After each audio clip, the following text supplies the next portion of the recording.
Alright जी, अस्सलाम वालेकुम। This is paper one, question number one again. ठीक है, passages of Holy Quran.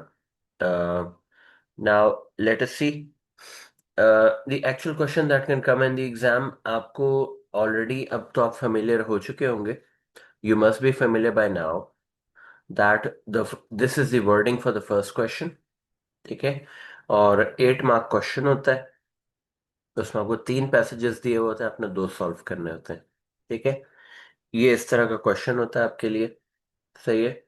तो नाउ लेट्स सी, अगर इफ यू गेट सूरह शूरा इन द एग्जाम, तो सूरह शूरा की अरबिक लिखी हुई होगी और अरबिक के नीचे ये ट्रांसलेशन लिखी हुई होगी।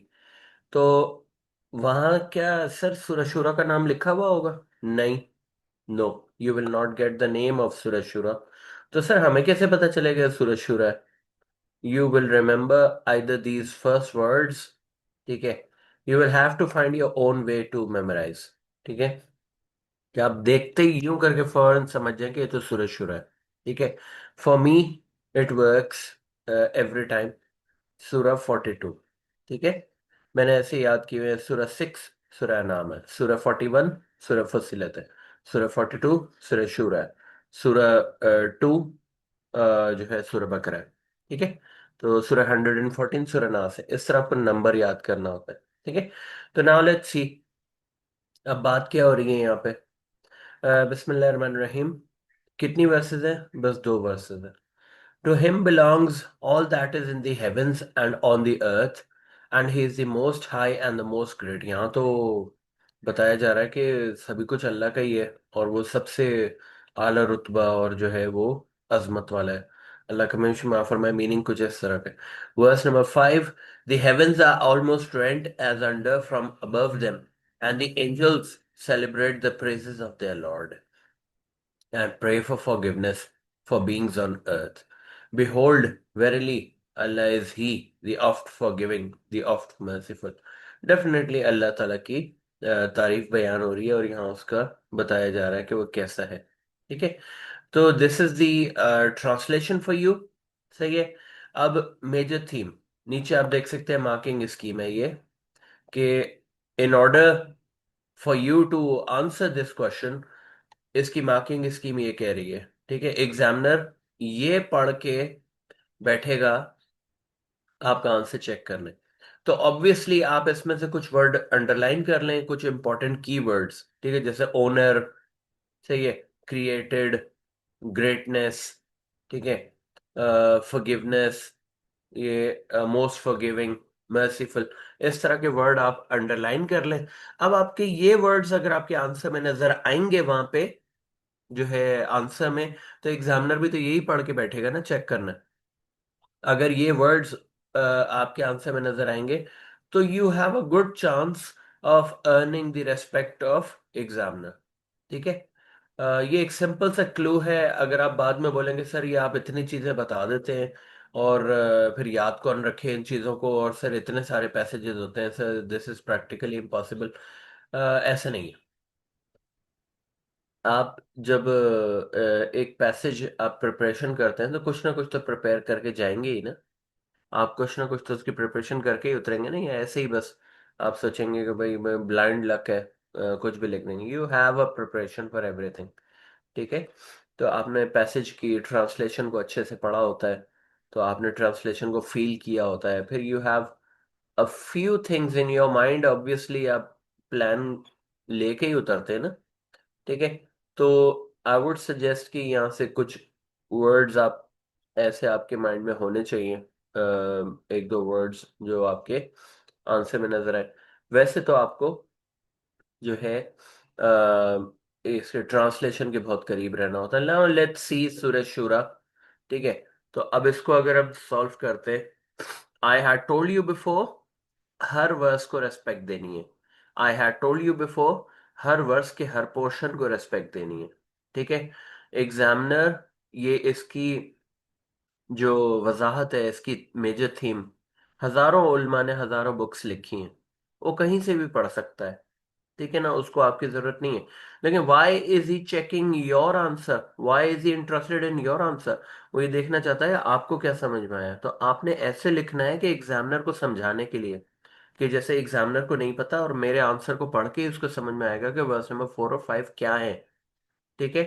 तो आपको मैंने ट्रिक बताई थी, छोटे छोटे जुमले बड़ी बड़ी बात, छोटे छोटे जुमले बड़ी बड़ी बात। 14 लाइंस होती हैं, लिमिटेड स्पेस होता है। ठीक है। आप 9 वर्ड्स पर लाइन या 10 वर्ड्स पर लाइन भी अगर आप लिखते हैं, आपकी छोटी राइटिंग है, तो 14 लाइंस में 140 वर्ड्स आ जाएंगे। ठीक है। हाफ पेज प्रेजेंटेशन भी मैटर करती है, हाफ पेज आपने 2 मार्क्स के लिए लिखना होता है। ये नहीं होता कि मैं 5 लाइनें लिखूं 2 मार्क्स के लिए, क्या ही लिख लूंगा। ठीक है, ऐसा नहीं होता। आपने रेस्पेक्ट देनी है क्वेश्चन को। I here teach for A star या डिस्टिंक्शन। ठीक है, मैं उससे कम की बात नहीं कर रहा। ठीक है, आपको A B C D E grade जो होते हैं, आई एम सॉरी, वो अगर नोबडी इज इंटरेस्टेड, लेकिन B C D ग्रेड में जो है फिर आप 3 4 लाइनें भी लिख देंगे तो शायद कुछ ना कुछ निकल आए। I talk over here for the best practices. ठीक है, डिस्टिंक्शन या फिर A स्टार। तो अब इसके लिए हमने करना क्या है, पहले आप इसको फील करें। To him belongs all that is in the heaven and the earth. अगर इसके लिए हम लिखें,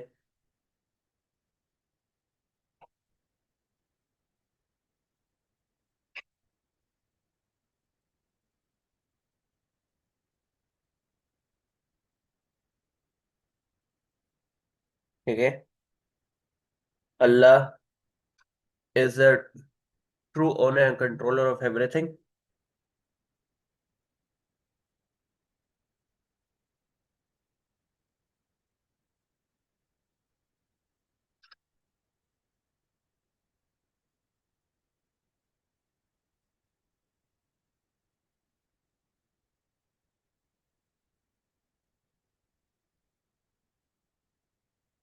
सही है। लेट अस सी कि अब यहाँ बात हो रही है कि to him belongs all that is in the heaven and the अर्थ।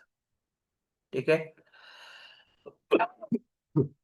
यानी अल्लाह ही ओनर है हर चीज का। और जब उसको बिलोंग करती है तो जिसकी चीज होती है वही कंट्रोल करता है ना, और वही उस चीज को देख रहा होता है। Most great, most high. ठीक है। तो यानी वही डिसाइड करता है सारे मैटर्स, और वही अपनी तमाम मखलूक के ऊपर ध्यान दिए हुए है और उसको कंट्रोल कर रहा है। ठीक है। Now let us see. बिस्मिल्लाहिर्रहमानिर्रहीम। The heavens are almost rent asunder from above them. ठीक है। तो यहां तक तो एक कोई पीस महसूस हो रहा है कि जैसे ये कोई एक पर्टिकुलर बात हो रही है। The heavens are almost rent asunder from above them. ठीक है। तो let us write something over here.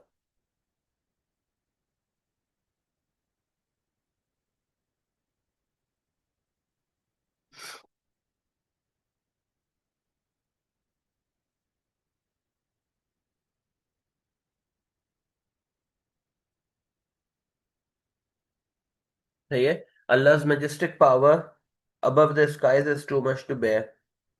ठीक है। uh,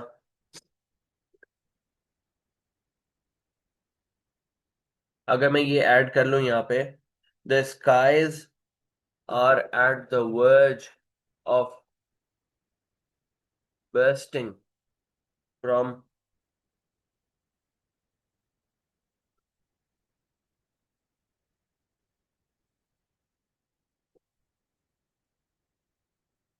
because of Allah's glory. The skies थोड़ा सा जो है ना, आपको आर्टिस्टिक होना पड़ता है, आपको एक अच्छी लैंग्वेज यूज करनी पड़ती है। तो उसके लिए जरा सा आपको सोचना पड़ता है कि मैंने किस तरह इसको प्रेजेंट करना है। बेसिक लैंग्वेज भी हो सकती है, लेकिन आप इसमें इसी तरह इस हिस्से को बयान करेंगे कि अल्लाह की मैजेस्टिक प्रेजेंस जो है वो आसमान के लिए बहुत है बर्दाश्त करने को। और आसमान जो है ना, वो ऐसे ऐसे फट जाएगा अल्लाह की ग्लोरी से, वो हर वक्त खौफजदा होता है। ठीक है। तो ये इस हिस्से का जो है हमने जवाब दिया। अच्छा। अच्छा, एंजल्स जो है, angels celebrate the praises of their lord. ठीक है। The angels celebrate the praises of their lord. यानी एंजल्स वो हैं जो अल्लाह से खुश हैं और अल्लाह ताला की इबादत करने में खुश हैं। ठीक है।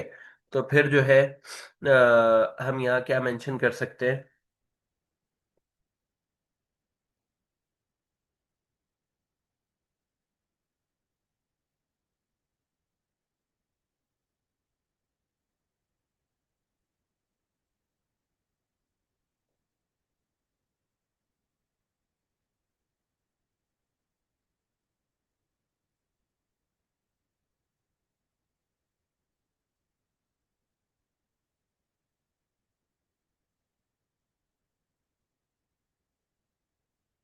एंजल्स भी हैप्पी हैं अल्लाह की इबादत करने में, और जो है अल्लाह खुश होता है उनसे जो कि who decide to live their lives according to his guidance.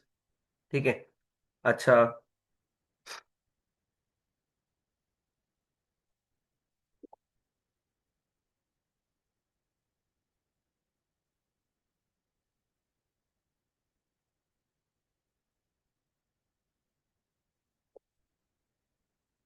ठीक है।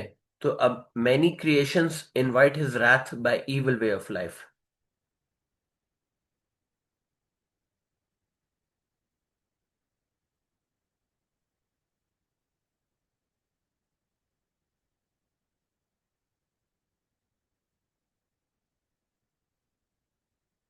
अच्छा, ये 3 पॉइंट अगर हमने यहां से बनाए हैं, सही है, तो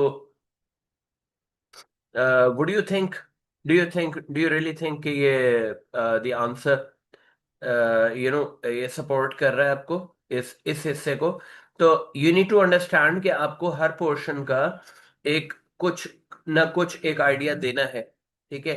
इन स्मॉलेस्ट पॉसिबल वर्ड्स आप इन वर्ड्स को कर्टेल कर सकते हैं, आप इन वर्ड्स को कट कर सकते हैं। The main idea is you have to explain your point of view in clear possible words. आपने इस पोर्शन को 2 पॉइंट से समझाया, आपने इस पोर्शन को 3 पॉइंट से समझाया। Now let's see and pray for forgiveness. Who? The angels. And pray for forgiveness for beings on the earth. Behold, verily, Allah is He, the oft forgiving, the oft merciful. क्या जहन में आ रहा है? अल्लाह की forgiveness जो है उसके लिए क्यों दुआ करते हैं लोगों के लिए? क्योंकि अल्लाह की जो पनिशमेंट है वो बहुत ज्यादा है, बर्दाश्त करने को, बर्दाश्त के लायक नहीं है।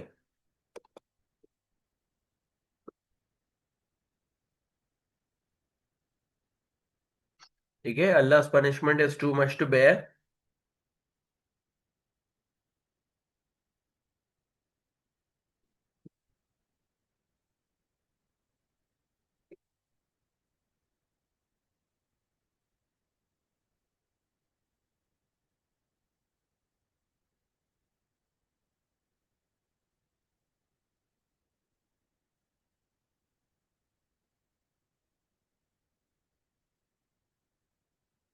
एंजल्स रिक्वेस्ट करते हैं अल्लाह ताला से कि अल्लाह जो है आसानी कीजिए, मगफरत कीजिए, रहम कीजिए जो मखलूकात हैं। ठीक है। दुनिया पे ये यहाँ से मैच हो रहा है। ठीक है।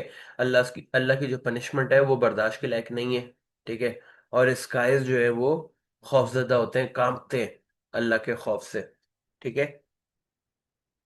और इसका एंड क्या होना चाहिए? Allah is he the oft forgiving the most merciful. आप यहाँ ऐड कर सकते हैं कि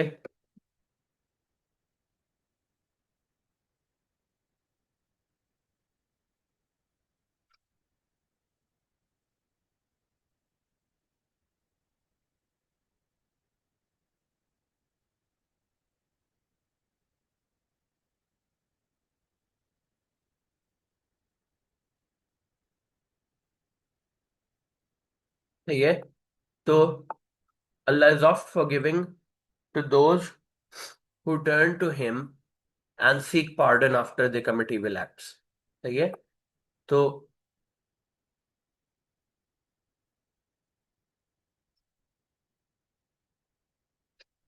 I sincerely hope that you have got the idea.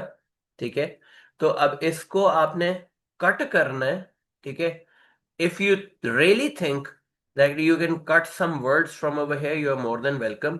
The idea should be portrayed as, you know, मैं नहीं कह रहा कि आप इस आंसर का रट्टा मारें, मेरा काम है आपको सिर्फ ये बताना कि आप इस तरह आंसर को प्रोड्यूस करते हैं, एग्जामिनर इस तरह आंसर को जज करता है, एग्जामिनर इस तरह आंसर को वेट करता है, एग्जामिनर को ये चाहिए, एग्जामिनर इस तरह हाफ पेज को देखता है और वो खुश होता है कि यार इसने हर कॉर्नर को समझाने की कोशिश की है। स्टूडेंट ने छोटे छोटे आइडियाज में अपनी बात बहुत खूबसूरती से बताने की कोशिश की है। Let us see, to him belongs all that is in the earth and the heavens, Allah is the true owner and controller of everything. अरे यार, स्टूडेंट को ये समझ में आया। उसके बाद he decides everything and is watching over his creation all the time. He is the most high. Most high मतलब सबसे अजीम है। सबसे अजीम कौन होता है? जो सबसे ज्यादा ताकतवर होता है। ताकत का मुजाहिरा क्या है? कि वो अल्लाह ताला ने जो कुछ बनाया है कायनात में, वो सबको नजर रखे हुए होगा, जाहिर है। सबको खिला पिला भी वही रहा होगा। क्रिएटर वो है तो सस्टेनर भी वही है, पाल भी वही रहा होगा। ठीक है, लॉ गिवर भी वही है, तो वो फिर जो है वो जो है नजर भी रखे हुए होगा कि कौन क्या कर रहा है। ठीक है। तो ये चीजें जहन में रखते हुए मेरे माइंड में ये चीजें आई कि जो है अल्लाह डिसाइड करता है हर चीज और हर चीज को देख रहा है, और क्रिएटर कंट्रोलर है। ठीक है। तो ये पहली वर्स तो मैंने अपने हिसाब से, जो मेरी प्रायर नॉलेज है उसके हिसाब से, जो भी मैं अल्लाह को जानता हूँ, जितना मेरे पास अल्लाह की इंफॉर्मेशन है, उस हिसाब से मैंने छोटे वर्ड्स में, छोटे छोटे सेंटेंस में बता दिया। क्रिएटर कंट्रोलर भी वही है, हर चीज डिसाइड भी वही करता है। ठीक है। Now the heavens are rest and under. ठीक है, तो उसका ये आंसर जो है सेकंड वर्स का, वर्स नंबर 5 का, एज यू कैन सी। ठीक है। अच्छा, now let's move towards importance. सही है। मेजर थीम लिखते हुए, ये मेजर थीम लिखते हुए आपका माइंडसेट ये होता है कि मुझे जो है, I have told you a few points before in previous video कि अल्लाह क्या बताना चाह रहा है। जो है अल्लाह इन वर्सेस में क्या बताना चाह रहा है, और इन वर्सेस का बैकग्राउंड क्या है, क्यों ये नाजिल हो गई थी। ये हर जगह ये फिट नहीं होगा। अब जैसे सूरह दोहा है, सूरह कौसर है, उसका एक प्रॉपर बैकग्राउंड है। ठीक है। तो वो बैकग्राउंड भी ऐड करना पड़ता है कि जो है सूरह कौसर जो है वो नबी पाक सल्लल्लाहु अलैहि वसल्लम के बेटे मुबारक फौत हो गए थे यंग एज में। तो कुरैश ने उनको अबतर कहना शुरू कर दिया था, मजाक उड़ाना शुरू कर दिया था। तो वो एक पूरा बैकग्राउंड था उसका। ठीक है। तो जो पॉइंट जहाँ फिट हो, वो आपने उसको जहन में रखना है। अल्लाह यहाँ क्या बताना चाह रहा है, किन हालात में ये वर्सेस नाजिल हुई। अल्लाह ताला अपना रिलेशन क्या बता रहा है अपने क्रीचर्स से, इस दुनिया से, और अपने मैसेंजर्स से। और फिर इन तीनों चीजों का अल्लाह से क्या ताल्लुक है। ठीक है। अच्छा, अल्लाह ताला जो है वो एक बिलीवर को कैसे ट्रीट करता है, एक बिलीवर को कैसे संभालता है, या फिर एक ऐसे शख्स को जो सच की तलाश में बेचैन रहता है, यहाँ तक कि वो सच तक पहुंच जाता है।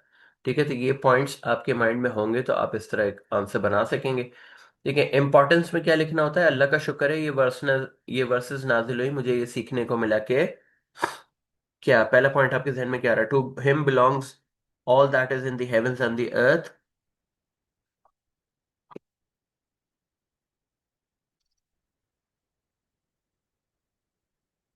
आप इनको छोटे वर्ड्स में लिख सकते हैं। We should have a firm belief in Allah. ठीक है। We should have a firm belief in Allah.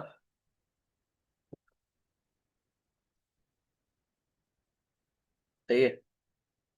Do not have, do not complain to Allah for his decisions. Do not, do not challenge his decisions. ठीक है। अच्छा, उसके बाद remember everything belongs to Allah। उसके अलावा do not indulge in evil ways। ठीक है। तो ये आप इस तरह पहली वर्स का एक आइडिया दे सकते हैं कि क्योंकि अल्लाह हर चीज देख रहा है, तो हमें जो है वो बुराई से भी दूर रहना है। हमें याद रखना है कि अल्लाह हमारा रब है, हमें उसकी चैलेंज नहीं करना है डिसीजंस को। हमें क्रिटिकल नहीं होना है उसके डिसीजंस की तरफ, हमें कंप्लेन नहीं करनी है। हमें फर्म बिलीफ रखना है कि सब कुछ जो है अ, अल्लाह का ही है। सही है। अच्छा, now verse number 5। No no.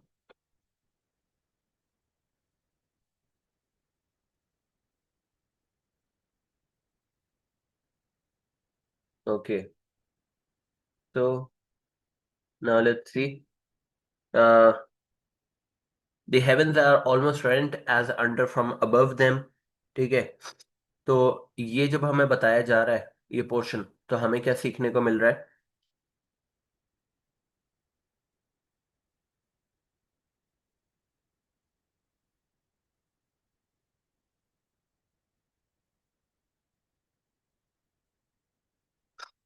Allah's glory should be acknowledged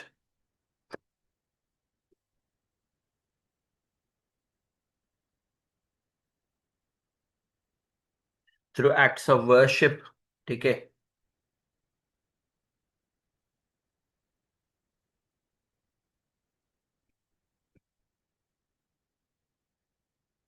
through acts of worship directly only towards him. ठीक है। अच्छा।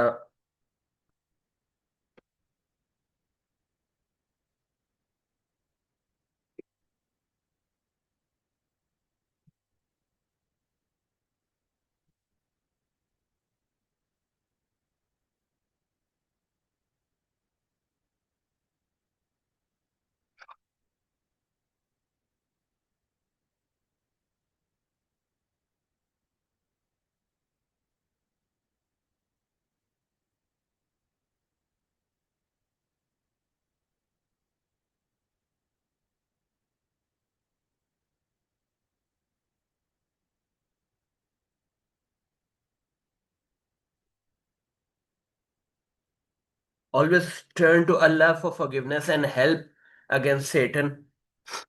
ठीक है, ऑलवेज सीक फॉरगिवनेस।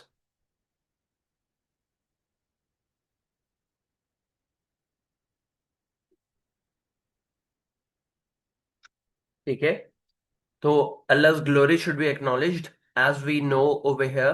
देखिए, यहाँ से सब पता चल रहा है कि अल्लाह की अजमत बयान की जा रही है। तो अल्लाह का लाख लाख शुक्र है, इन वर्सेस से मुझे सीखने को मिला कि मुझे हर वक्त अल्लाह की ग्लोरी को एक्नॉलेज करना है। और उसका बेस्ट तरीका ये है कि एक्ट्स ऑफ वर्शिप जो उसने बताए हैं उन्हीं को फॉलो करो। मैं कमज़ोर हूँ इंसान, और जो है इविल एक्ट्स में इन्वॉल्व हो सकता हूँ शैतान के टेम्प्ट करने पे। ठीक है, और अपने नफ्स के टेम्प्ट करने पे। जब ऐसा कुछ हो जाए तो सेंस ऑफ रियलाइजेशन होनी चाहिए। जैसे ये फॉरगिवनेस मांग रहे हैं ना एंजल्स, क्यों मांग रहे हैं? इंसानों के लिए। एंजल्स गुनाह करते हैं नहीं, वो अपने लिए थोड़ी फॉरगिवनेस मांग रहे हैं, वो इंसानों के लिए मांग रहे हैं। क्यों? क्योंकि इंसान कमजोर है, जिन्नात कमजोर हैं, उनसे गलतियां हो जाती हैं। तो हमें अल्लाह का शुक्र है, ये सीखने को मिला कि फरिश्ते भी हमारे लिए दुआ कर रहे हैं। तो हमसे अगर कोई गुनाह हो जाए तो हम तौबा करें, और हमें सेंस ऑफ रियलाइजेशन होना चाहिए कि मैंने गलती की है, अल्लाह मुझसे नाराज होगा। ठीक है। और जो है फिर अगर ऐसी हो गई कोई गलती, तो फिर सेंस ऑफ रियलाइजेशन फौरन हमारे दिमाग में होना चाहिए। हमें फौरन से अल्लाह की तरफ मुड़ना चाहिए, उससे माफ़ी मांगनी चाहिए, और ख़ास तौर पे सेटन से प्रोटेक्शन मांगनी चाहिए। ठीक है। और एक यहाँ पे ऐड करना चाहिए पॉइंट।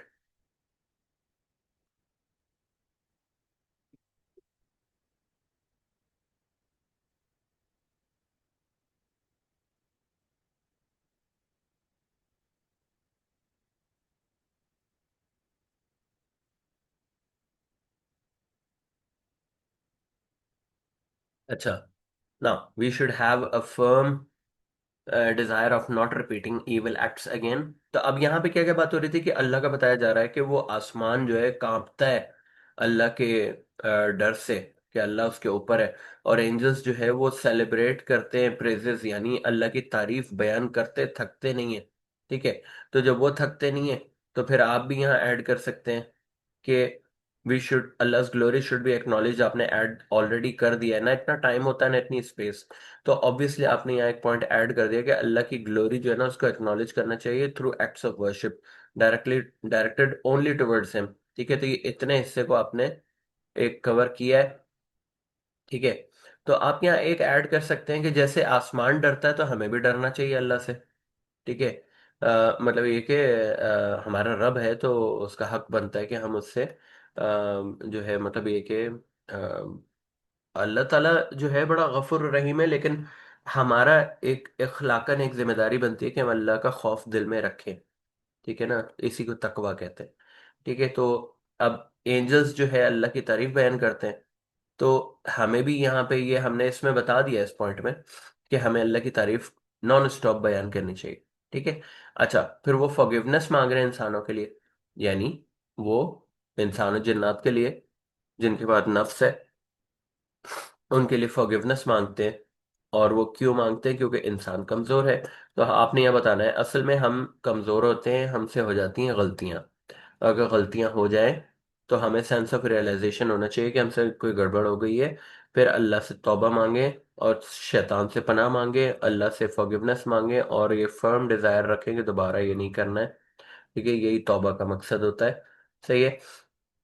तो अब ये जो यहाँ बयान हो रहा है, you have to cover it up in half page. ठीक है, टाइम का ख्याल रखना होता है। ठीक है, आपको एक अपना जो है ये जहन में रखना होता है कि मुझे कुछ भी है, मुझे वर्स नंबर 4 और 5 पूरी समझानी है। ठीक है, वर्स 4 और 5 पूरी समझानी है, और उसका कॉर्नर कॉर्नर। अब आप जितने शॉर्ट पॉसिबल वर्ड्स में जितने अच्छे पॉइंट्स दे सकते हो, ये देख रहे हो, 5 पॉइंट बने हुए और वन वन लाइनर पॉइंट बने हुए। कोई इसमें ना स्ट्रेस आया। ठीक है, कोई ना इसमें, मतलब आपने वहां पे तो ऑब्वियसली यू नो कि वहां पे आपका बुलेट पॉइंट्स में आंसर नहीं होता है। यहाँ मैं बुलेट पॉइंट्स में क्यों बना रहा हूँ? ताकि आपको एक आइडिया मिले, इतनी बातें लिख सकता हूँ मैं, या इतनी बातें लिख सकती हूँ मैं। ठीक है, तो यहाँ पे इसलिए मैं ये ऐसे बुलेट पॉइंट्स में बना रहा हूँ। एक्चुअल पेपर में आप जो है वो पैराग्राफ फॉर्म में लिखेंगे। ठीक है, तो ये आपको ये जो बुलेट पॉइंट्स है अलग अलग सेंटेंसेस है, ये बुलेट पॉइंट्स की तरह नहीं लिखने हैं वहां पे पेपर में। ठीक है। अच्छा, I hope that you have clearly understood what I meant from this passage. थोड़ा इसको ब्रेन स्टॉर्मिंग करनी पड़ती है, तो थोड़ा टाइम लगा, लेकिन ये है कि once you have the idea कि अच्छा इस तरह आंसर बनता है, ये मेरी लॉजिक होनी चाहिए, इस तरह मैं अप्रोच करूं, तो आप जल्दी जल्दी बनाएंगे। You will see short possible words, short possible sentences, बड़ी बात। कंफ्यूजन नहीं छोड़नी है। कंफ्यूजन नहीं छोड़नी है एग्जामिनर के माइंड में, कि एग्जामिनर हर पॉइंट को देख के कि यार इतना शॉर्ट लिखने की कोशिश की है बच्चे ने कि यार हर पॉइंट जो है ना कोई सेंस बन रहा है, लेकिन पूरा सेंस नहीं बन रहा। ठीक है, तो वो हर जगह कंफ्यूज ही होगा, वो बड़ा बड़ा लिख देगा, वेग आंसर, हार्ड टू अंडरस्टैंड। तो आपने ये जहन में रखना है कि आपकी लैंग्वेज ग्रामर ऐसी होनी चाहिए कि आप इस तरह छोटे छोटे पॉइंट्स में बड़ी बात क्लियरली समझाएं। ठीक है, अब जैसे मैं लिख रहा हूँ, we should have a firm belief in Allah. अब मैं यहाँ पे सिर्फ लिख कर आ जाऊँ, we should have a firm belief in what, मुझे क्या पता। ठीक है, एग्जामिनर कंफ्यूज हो गया, पता नहीं क्या बोलना चाह रहा है, फर्म बिलीफ किस चीज में। अच्छा, डू नॉट कंप्लेन, अगर आप सिर्फ ये लिख कर आ गए तो मतलब क्या, किससे कंप्लेन नहीं करो? नेबर्स से? किससे कंप्लेन नहीं करे हो? टीचर से? डू नॉट चैलेंज, किसको? टीचर को? तो you have to make sure आप क्लियरली समझे बात को कि आप एग्जामिनर को बता क्या रहे हैं। इतना शॉर्ट भी नहीं लिख देना है कि वो सर के ऊपर से गुजर जाए, समझ नहीं आया। और इतना ज्यादा डिटेल्ड भी नहीं कि एक ही पैसेज सॉल्व करने में जो है वो 15 मिनट लगा दिए। रिमेंबर, आपके पास सिर्फ 7.5 मिनट होते हैं ये दोनों पार्ट लिखने के लिए। पौने 4 मिनट ये, पौने 4 मिनट ये, दोनों मिला के 7.5 मिनट स्पीड में काम होता है। Thank you for understanding it clearly. I hope कि आपको क्लैरिटी मिली होगी। I will see you in the next video. Thank you.